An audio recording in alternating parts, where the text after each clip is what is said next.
Olá, seja muito bem-vindo e bem-vinda. Sabe quando você abre uma rede social e de repente parece que caiu no meio de um campo de batalha político? Pois é, se isso já aconteceu com você, fica aqui, porque hoje a gente vai desmontar a mecânica por trás desse caos digital. Vamos entender de vez como a comunicação está moldando o poder no nosso dia a dia. E para começar, a gente tem que fazer a pergunta mais básica de todas. Essa é a grande questão, não é mesmo? A gente entra na internet para relaxar, ver o que os amigos estão fazendo e quando vê está no meio de uma briga sem fim, onde todo mundo parece estar gritando e ninguém está de fato ouvindo.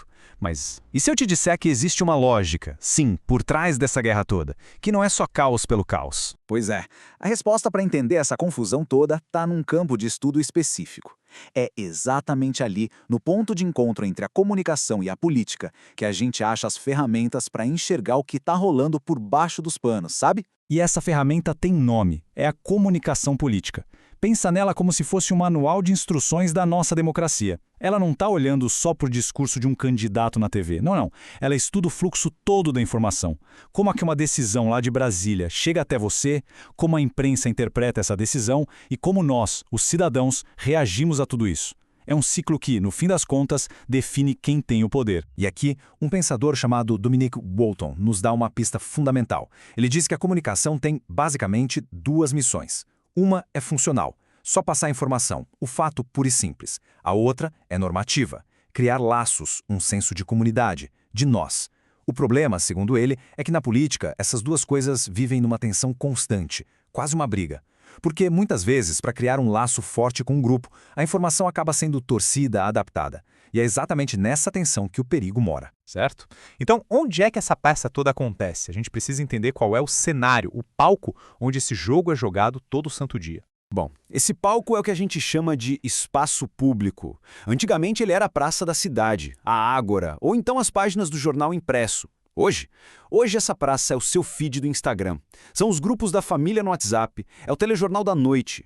É uma praça gigantesca, barulhenta, onde dezenas de ideias e narrativas políticas estão lutando com unhas e dentes pela sua atenção. E como em toda boa peça de teatro, existem os personagens principais, os protagonistas.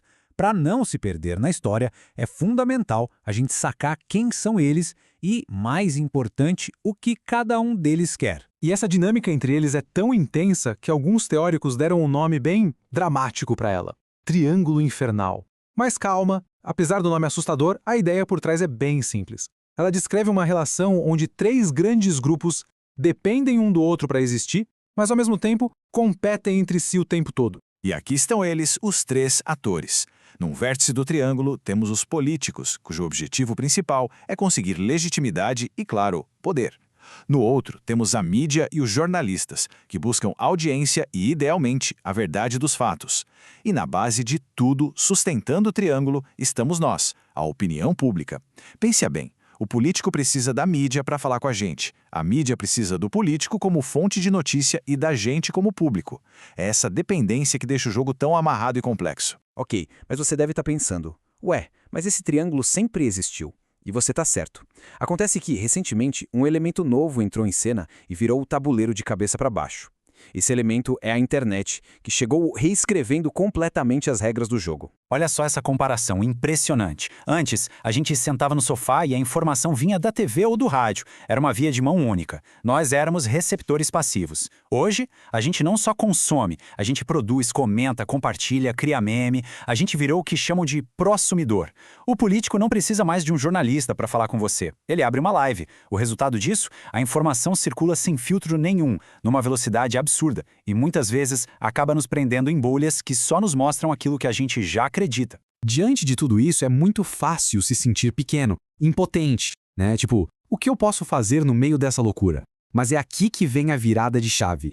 Entender essas novas regras nos dá poder. Nós não somos só peças nesse tabuleiro, a gente também pode jogar. Então, como a gente pode jogar de um jeito mais inteligente, mais consciente?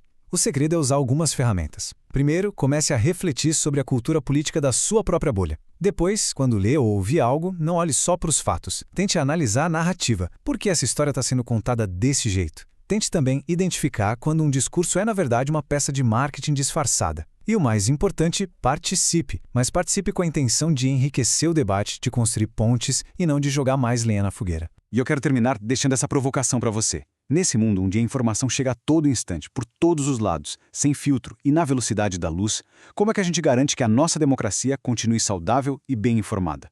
O desafio é gigante e a responsabilidade é de todos nós. Entender a mecânica do jogo é o primeiro passo. E talvez seja o passo mais poderoso que a gente pode dar. Pense nisso.